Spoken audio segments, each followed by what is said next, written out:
got olive green Kuretake paint here, which we're going to use, and cold press watercolor paper that's all taped down.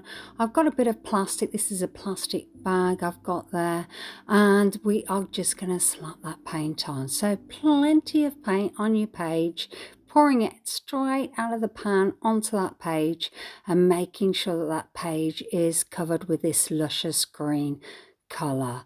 So once you've done that, then you'll need to grab your plastic and just sort of scrunch it over your page, because you want to make a pattern underneath. So the more scrunchies, the better it is. So letting that dry, pulling away the plastic from the page, and you can see the lovely pattern that's left behind, and I'm going to use that as part of my background. So I just want to enhance this a little bit. I'm imagining that this is sort of like foliage at the back, a little bit of greenery. So I've just grabbed some watercolor pencils and I'm just doing some lines. I'm doing it in a pink color because I know that what I'm putting on front is going to be of a pink color, so I'm just doing some pink additions to the page there, just some lines up and down. I've got a gold Uniball broad pen here and a little bit more detail just on the edges there, just a few little lines here and there.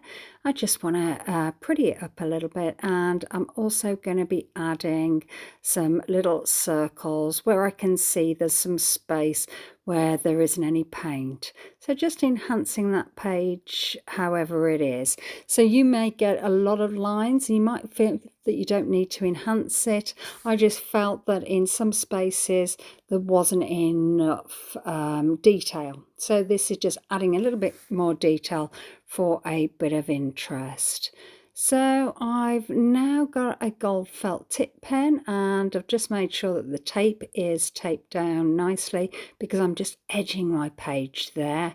And then I've heated up the tape, and I'm pulling that off because I know that some of the bird shapes that I'm going to cut out are going to actually go over the edges there. So if I left the tape on, then it wouldn't be able to happen. So I've got this old painting, and you saw there that there are two paintings, one on one side, one on another, and they've just been sitting on the side, and I just thought, what could I do with these? And I've decided that I'm going to cut out some little birdie shapes. So I've penciled it out with a watercolor pencil. I've used a pink pencil, and then you can't really see that on that background once you've cut it out. And I've got my bird shape there, and I thought it'd be quite nice to cut out a little bit of the tail feathers there. And then I'm going to use this as a stencil to cut out some more of those bird shapes. So just placing that on top and then drawing that around that bird shape, just because I thought, you know, I was quite happy with that bird shape that I'd done. You might want different bird shapes, and that's fine, whatever you feel is best for you. So again, cutting out the shapes here, and I'm going to be using the other side of the painting as well, because I can either use the pink side or the orange side. So I'm sort of going to alternate them on the picture. I think that would offer a little bit of interest there, and just cutting out some more of those bird shapes out of that painting there. So once you've cut all out your bird shapes, then you might want to put a little bit of detail on there. So I am just cutting out some little wings for them, because I'm going to stick those on to the birds. And I've grabbed a black fine liner, and I'm just adding some little eyes to them, their little beaks, and some tail feathers, just to add a little bit of detail to each and every bird. So just going round, doing that to each and every one of them. And once I've done that, I am going to add the little wings. So, okay, we've got some Mod Podge, and I've got a brush, an old brush, and I've grabbed the wings and I'm sticking them onto the birds. So if I've got a pink background, I'm using the orange side. If I've got the orange background, I'm using the pink side. So alternating those bird wings onto those birds.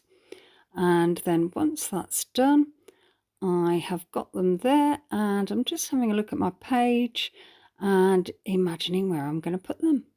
So I'm just positioning them where I think they may look good, and then I've grabbed a bit of glue, adding some glue onto the background, onto the back of them, sorry, and then sticking them onto the page. And you can see the bird's tail is sort of hanging off the page. I thought that looked quite nice.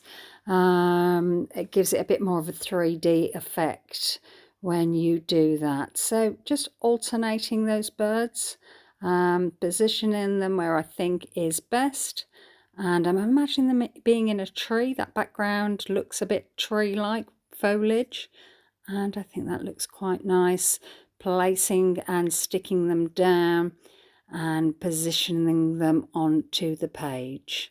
So I'm just getting some weights to weight it down to speed up them sticking and making sure that they're stuck quite thoroughly.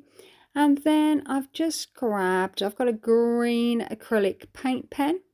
I just want to enhance so that you can really see the birds on the page, and it sort of gives sort of like a shadow gap sort of behind that bird, so you just get to see them. It's a little bit more pronounced and you can see them a little bit easier. So making sure that each and every one is outlined with this green acrylic paint pen, and just going round and finishing off there. I'm also adding some little feet onto them because I've put some legs on but they haven't got some little feet, so I'm drawing those on. And then I thought it'd be nice to make a pattern, a feature of that edge. So I've got a pink orange acrylic paint pen. I'm just doing some lines, so just going around the page and adding those lines on there, so it just adds a really nice border. And I have done this to another piece that I had before, and I think it worked out quite well. So you can see the lovely detail here, and I think it's turned out quite nice. I will leave a link at the end so that you can have a look at how to do those backgrounds for the birds. So there'll be a link at the end so you can link onto that and have a look at how to do those paintings. And I've really enjoyed myself. I hope you have too, and thank you so much for watching. Okay then, have a great day. See you soon. Bye.